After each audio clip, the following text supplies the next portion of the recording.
मुख्यमंत्री पुष्कर सिंह धामी ने अधिकारियों और कर्मचारियों की बैठक ली, जिसमें उन्होंने अधिकारियों को कार्यशैली सुधारने की नसीहत दी है।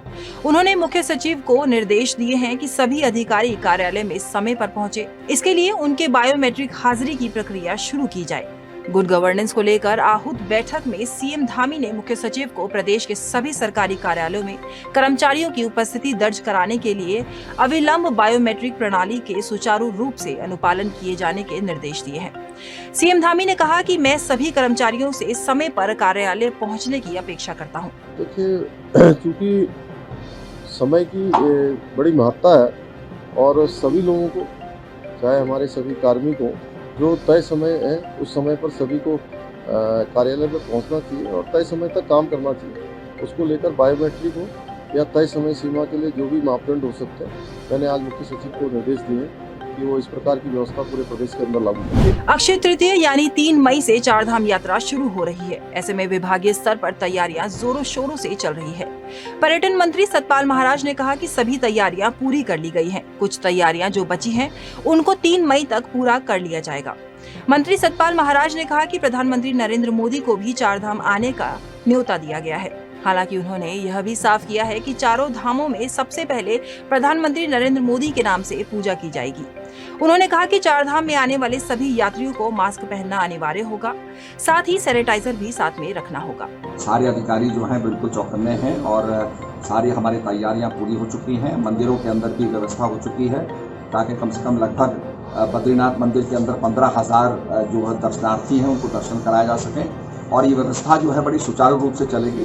सरल और सुगम यात्रा बनाने का हमारा लक्ष्य है। माननीय मुख्यमंत्री जी ने जो भी आदेश दिए हैं उनका पालन किया जाएगा और जो कैरिंग कैपेसिटी है उसके मुताबिक जो है लोग रहने की व्यवस्था होगी। इसके साथ साथ हम ये आग्रह कर रहे हैं सभी पर्यटकों से कि आप मास्क जरूर लगाएं, मास्क मैंडेटरी है और इसके साथ साथ सैनिटाइजेशन मैंडेटरी है। देहरादून के थानों में बनी सूर्यधार झील का मामला फिर तूल पकड़ने लगा है। दरअसल सतपाल महाराज ने सिंचाई विभाग के अधिकारियों को फटकार लगाकर साफ कहा है कि सूर्यधार झील की परमिशन 7 मीटर से बढ़ाकर 10 मीटर की गई, जिसकी कोई परमिशन नहीं थी। जानबूझकर अधिकारियों ने इस तरह के कार्य को अंजाम दिया है। सतपाल महाराज ने भरी मीटिंग में सिंचाई विभाग के अधिकारियों को जमकर फटकार लगाई। आपको बता दें कि पूर्व मुख्यमंत्री त्रिवेंद्र सिंह रावत के विधानसभा क्षेत्र डोईवाला के अंतर्गत थानों में पिछली सरकार के दौरान सूर्यधार झील का निर्माण हुआ था, जो त्रिवेंद्र सिंह रावत का ड्रीम प्रोजेक्ट भी रहा है। पिछली सरकार के कार्यकाल के दौरान सिंचाई मंत्री रहे सतपाल महाराज ने सूर्यधार झील के निर्माण को लेकर आपत्ति जताई थी और कई तरह की अनियमितताओं की बात भी कही थी। उसके बाद इस पूरे प्रकरण की जांच के आदेश भी दिए गए थे। उन्होंने कहा कि अधिकारी बिना परमिशन के काम कर देते हैं। इसका खामियाजा जनता को भुगतना पड़ता है।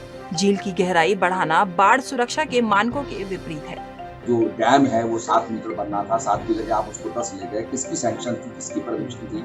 आप लोग इंटेलेक्चुअल नॉलेज की बात करते हैं, टेक्निकलिटी की बात करते हैं, इंजीनियरिंग की बात करते हैं। ये कौन सी इंजीनियरिंग है, यही पूछा मैंने उन लोगों से। तो उनको सजग किया कि इस प्रकार की पुनरावृत्ति ना हो कि बिना सैंक्शन के, बिना अनुमति के कोई चीज बन रही है, ये उचित नहीं। आम आदमी पार्टी के प्रदेश कार्यालय में आज आप प्रभारी दिनेश मोहनिया द्वारा नए प्रदेश अध्यक्ष के रूप में काशीपुर से पार्टी के वरिष्ठ नेता और उम्मीदवार रहे दीपक बाली को नया प्रदेश अध्यक्ष घोषित किया गया है।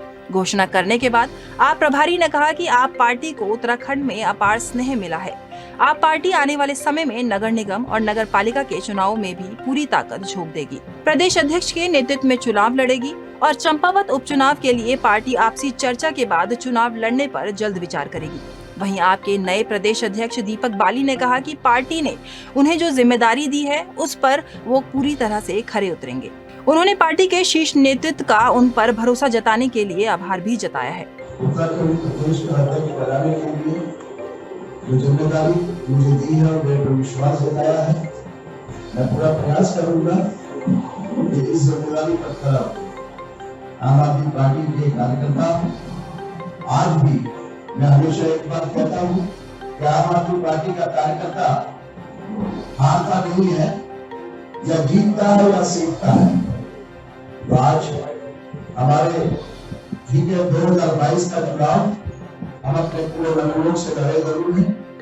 उसके रिजल्ट सकता है कि जीत के हिसाब से बेहतर नहीं आए, लेकिन हम हारे हैं, हताश नहीं है। पीपीई मोड पर संचालित पौड़ी जिला अस्पताल में सीटी स्कैन की मशीन खराब होने की चर्चा पूरे जिले में हो रही है, जिसका खंडन करते हुए अस्पताल के एमएस गौरव रतूड़ी ने बताया कि जिला चिकित्सालय में पुरानी सीटी स्कैन मशीन के बदलने की प्रक्रिया चल रही है। नई सीटी स्कैन मशीन को लगाने की प्रक्रिया के तहत पुरानी मशीन को डी इंस्टॉलेशन करने का कार्य किया जा रहा है, जिसके कारण थोड़ी दिक्कतें जरूर पेश आ रही हैं, लेकिन 5 से 6 दिनों के भीतर नई आधुनिक मशीन का इंस्टॉलेशन का कार्य पूरा कर दिया जाएगा। नहीं सर, ये जो सीटी स्टॉल मशीन के ख़राब होने की बात है, ये पूरी तरह से भ्रमित एक वो है।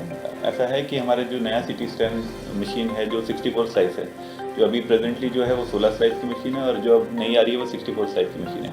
वो आज यहाँ पे पौड़ी डिस्ट्रिक्ट अस्पताल पहुँच जाएगी। तो उससे पहले इसको डी इंस्टॉलेशन का कुछ प्रोसेस हमें स्टार्ट करना होता है, क्योंकि पुरानी मशीन हटानी है तो उसमें 1-2 दिन का समय लगता है। उसके बाद नई मशीन जो इंस्टॉल होनी है उसमें भी अगले 2-4 दिन का समय लगेगा। तो इस हफ्ते थोड़ा सा सीटी स्कैन में थोड़ी दिक्कतें हो रही हैं, बट नेक्स्ट वीक ऑनवर्ड जो है पौड़ी की जनता को बेटर सीटी स्कैन की सुविधाएं अवेलेबल हो जाएगी। केदारनाथ धाम, तुंगनाथ, मदमहेश्वर व हेमकुंड साहिब में देश विदेश के श्रद्धालुओं को मेडिकल सेवाएं देने के लिए हाई एल्टीट्यूड मेडिकल सर्विस देने वाली 6 सिग्मा की 130 सदस्यों की टीम दिल्ली से रवाना हो चुकी है। यह टीम कपाट खुलने से पूर्व धामों में पहुंच जाएगी और तीर्थ यात्रियों को बेहतर स्वास्थ्य सुविधा मुहैया करवाएगी। दिल्ली में केंद्रीय पर्यटन राज्य मंत्री श्रीपद नायक ने टीम को शुभकामनाएं दी है। बता दें कि 6 मई को बाबा केदारनाथ के कपाट खुलने जा रहे हैं। साथ ही इसी दिन तृतीय केदार तुंगनाथ के भी कपाट खुलने हैं। इसके अलावा द्वितीय केदार मदमहेश्वर धाम के कपाट 19 मई को खुलेंगे। ऐसे में यात्रा पड़ावों पर तीर्थ यात्रियों को बेहतर स्वास्थ्य सुविधाएं देने के लिए 6 सिग्मा मेडिकल सर्विसेज की टीम यात्रा रूट पर तैनात रहेगी। 6 सिग्मा हेल्थ केयर देश की एकमात्र ऐसी संस्था है जो हाई एल्टीट्यूड में फ्री मेडिकल सर्विस देती है। जय हिंद, जय Shri Kedar. 6 sigma high altitude medical services का आगाज हो चुका है, जिसमें केदारनाथ, हेमकुंड साहिब, तुंगनाथ, मदमहेश्वर और अमरनाथ यात्रा शामिल है। और पूरी 6 सिग्मा की टीम तैयार है एक अच्छे अनुभव के साथ, अच्छी ट्रेनिंग के साथ अपने आने वाले जो भी यात्री हैं उनको बेहतरीन मेडिकल सर्विस देने के लिए। 6 सिग्मा हेल्थ केयर फेमस है at any time, anywhere, any weather, any hill. और हाई ऑल्टीट्यूड मेडिकल सर्विसेज में हमसे बेहतरीन और बेस्ट से बेस्ट सर्विसेज देने के लिए हम पूरे देश में जाने जाते हैं। 6 सिग्मा हेल्थ केयर ने आर्मी से भी ट्रेनिंग हासिल कर ली है, एयरफोर्स से, आईटीबीपी और बीएसएफ से भी। और हम लोग चाहते हैं कि सभी यात्रियों का हम लोग वहाँ पर बहुत बढ़िया तरीके से स्वागत करें। और ऐसा कहते हैं कि अच्छी सेहत तो अच्छी यात्रा और अच्छे भगवान के दर्शन। इन्हीं तीनों मंत्र के साथ 6 सिग्मा हेल्थ केयर वहाँ पर अपनी हाई ऑल्टीट्यूड मेडिकल सर्विसेज को 4 मई से स्थापित कर देगा और अगले 6 महीने आपको वहाँ पर हाई ऑल्टीट्यूड मेडिकल सर्विसेज देगा। आप आइए, केदारनाथ में आपका स्वागत है। अच्छी तैयारी के साथ आइए, अच्छे कपड़े लेकर के आइए, वाटरप्रूफ कपड़े लेकर के आइए। और वहाँ पर जब भी आप आएँ तो एक पॉजिटिव मन के साथ आइए और यात्रा को जितना बेहतरीन आप बना सकते हैं उतना बेहतरीन आप बनाइए। और यात्रा के अंदर बेस्ट से बेस्ट आप अगर उसमें सपोर्ट कर सकते हैं तो वो आप सपोर्ट कर सकते हैं। वहाँ पर एक अच्छे एनवायरनमेंट का, एक अच्छी हेल्थ का, एक अच्छे डिसिप्लिन का, इन सब के साथ में हम लोग वहाँ पर मौजूद रहेंगे। और मेरी 6 सिग्मा हेल्थ केयर की पूरी टीम आपकी सेवा में तत्पर तैयार रहेगी। जय हिंद, जय श्री केदार। उत्तराखंड चिकित्सा सेवा चयन बोर्ड के पास 253 आयुर्वेदिक डॉक्टरों की रिक्त पदों के सापेक्ष इतने आवेदन आ चुके हैं कि बोर्ड को छटनी करने की आवश्यकता पड़ रही है। बता दें कि उत्तराखंड में डॉक्टरों की कमी पूरी हो सके, उसके लिए बोर्ड की तरफ से एलोपैथिक, आयुर्वेदिक और होम्योपैथिक चिकित्सकों की भर्ती प्रक्रिया चल रही थी। लेकिन 253 आयुर्वेदिक डॉक्टरों के रिक्त पदों के लिए एप्लीकेंट्स की संख्या इतनी ज्यादा हो गई है कि अब बोर्ड को छटनी परीक्षा करानी पड़ रही है। जो आवेदनकर्ता छटनी परीक्षा में क्वालिफाई करेंगे, उन चिकित्सकों की रिक्त पदों पर भर्ती की जाएगी। इसके लिए बोर्ड ने 29 मई को लिखित परीक्षा की तिथि निर्धारित की है। इसके अलावा नए और पुराने सरकारी मेडिकल कॉलेजों को जल्द ही असिस्टेंट प्रोफेसर मिलने जा रहे हैं। विभिन्न सरकारी मेडिकल कॉलेजों के 339 पदों के लिए असिस्टेंट प्रोफेसर का सिलेक्शन प्रोसेस भी गतिमान है। आयुर्वेदिक चिकित्सा अधिकारियों के 253 पदों के लिए हमारे पास अध्ययन आया हुआ है और उसमें स्टेट फार्मेसी, यूनानी और योग एवं प्रकृति से एक पद हैं। और इनके हम लोगों ने ऑनलाइन एप्लीकेशन आवेदन पत्र मंगा लिए हैं और इसके क्योंकि पदों के सापेक्ष जो आवेदन करता है काफ़ी संख्या में है, तो इसलिए शासन से भी ये निर्धारित हुआ कि अगर 1500 से अधिक आवेदन करता होंगे तो इसकी लिखित छटनी परीक्षा होगी तो छठवीं परीक्षा इस माह के अंत तक हम करने का इसमें कार्यक्रम बना रहे हैं और छठवीं परीक्षा में जो चयनित अभ्यर्थी होंगे फिर उनका साक्षात्कार होगा। देहरादून में 4 घंटों में हुई 5 चेन स्नैचिंग की वारदातों से पुलिस महकमे में हड़कंप मच गया है। इस घटना पर डीजीपी अशोक कुमार ने सख्त रुख अख्तियार करते हुए इसकी समीक्षा करने की बात की है। उन्होंने कहा कि यह गंभीर मामला है कि 5 वारदात करने के बाद भी बदमाश पुलिस ट्रैप में नहीं आ पा रहे हैं। अशोक कुमार ने बताया कि वे इस मामले में अधिकारियों की समीक्षा करेंगे, जिसके बाद अधिकारियों की जिम्मेदारी तय की जाएगी। वहीं महिला एवं बाल विकास मंत्री रेखा आर्य ने भी महिलाओं के साथ महज 4 घंटे में घटी इन घटनाओं को दुर्भाग्यपूर्ण बताया है। उसकी मैं आज रिव्यू कर रहा हूँ, शाम 5 बजे बैठक करूँगी और जो इसकी जिम्मेदारी अगर पुलिस की कहीं भी किसी लेवल पे कोई कमी होगी तो उस पर कार्रवाई। सुनील जी तो ऑब्वियसली कोई एक घटना करने आया तो एक प्लान से आया होगा। प्रॉब्लम ये है कि हमारे ट्रैप में क्यों नहीं आ पाए। वर्कआउट तो हम कर ही लेंगे 100%, किंतु उस टाइम हमारे ट्रैप में क्यों नहीं आ पाए, ये सवाल है। इसके लिए मैं इसकी समीक्षा कर रहा हूँ। देखिए, जो घटनाक्रम चेन स्नैचिंग की महिलाओं के साथ में हुई है, निश्चित रूप से दुर्भाग्यपूर्ण है और ऐसा नहीं होना चाहिए। चूंकि ये देवभूमि में है, इस प्रकार के कौन से अराजक तत्व घूम रहे हैं, इसको गंभीरता से लेना होगा। अभी पुलिस महानिदेशक आए हुए थे, मैंने उनको भी ये साफ कहा है कि इसका पर्दाफाश होना चाहिए। कौन व्यक्ति इसमें संलिप्त है, बाहर के कौन लोग आ रहे हैं, क्या उनका सत्यापन हुआ है, सीसीटीवी इत्यादि निकाले जाए और निश्चित रूप से जो अपराधी इसके हैं, जो चेन स्नैचिंग जैसे काम को अंजाम दे रहे हैं, उनको सलाखों के पीछे जाना चाहिए। तो उन्होंने इस विषय को गंभीरता से लिया है। मुझे उम्मीद है कि जल्द से जल्द जो है चेन स्नैचर जो है पकड़े जाएंगे। हर्रावाला स्थित आयुर्वेदिक विश्वविद्यालय में स्टाइपेंड बढ़ाने और फीस कम किए जाने की मांग को लेकर विश्वविद्यालय में इंटर्न और छात्र छात्राओं ने ज्यादा फीस लिए जाने के खिलाफ और स्टाइपेंड बढ़ाने की मांग को लेकर आयुर्वेदिक विश्वविद्यालय में धरना दे रखा है। छात्र छात्राओं का कहना है कि सरकार ने स्टाइपेंड 17,000 रूपए कर दिया है, लेकिन यूनिवर्सिटी की ओर से उन्हें 7,500 रूपए ही दिए जा रहे हैं। वहीं दूसरी ओर छात्रों ने फीस ज्यादा लिए जाने पर भी अपना आक्रोश प्रकट किया है। छात्रों का कहना है कि पहले उनकी फीस 48,000 रूपए कर दी गई थी, लेकिन अब उनसे 1,20,000 रूपए जमा कराने का दबाव बनाया जा रहा है, जिससे आक्रोशित छात्र आमरण अनशन पर बैठ गए हैं। और हम लोग 5 दिन से यहाँ पर धरने पे बैठे हुए हैं। परसों रात से हम लोग का अनशन शुरू हो गया था। हमने जिला प्रशासन को अवगत करा दिया था इस बात से, लेकिन अभी तक हमें कोई मेडिकल सपोर्ट नहीं मिला है। हम लोगों की मांग सिर्फ इतनी सी थी कि जैसे जिस प्रकार पिछले वर्षों में एलोपैथ और आयुर्वेद का स्टाइपेंड बराबर चल रहा था, लेकिन गत वर्ष इन्होंने जो एलोपैथ का स्टाइपेंड है वो 7,500 से बढ़ाकर 17,000 कर दिया है और हम लोगों के लिए अभी तक 7,500 ही है स्टाइपेंड। इसमें कोई भी वृद्धि नहीं हुई है। ना सरकार इस बारे में सोच रही है, ना शासन इस बारे में सोच रहा है। विश्वविद्यालय स्तर पे भी चीज़ें रुकी हुई हैं। साथ ही साथ बच्चे फीस को लेके भी परेशान हैं। फ़ीस में क्या हुआ था कि अभी हमारी फ़ीस 1,20,000 थी। सेंट्रल गवर्नमेंट से ऑर्डर के आने के बाद वो 48,000 कर दी गई थी, लेकिन विश्वविद्यालय ने अभी तक वो 48,000 नहीं करी है। बच्चे बहुत ज़्यादा परेशान हैं।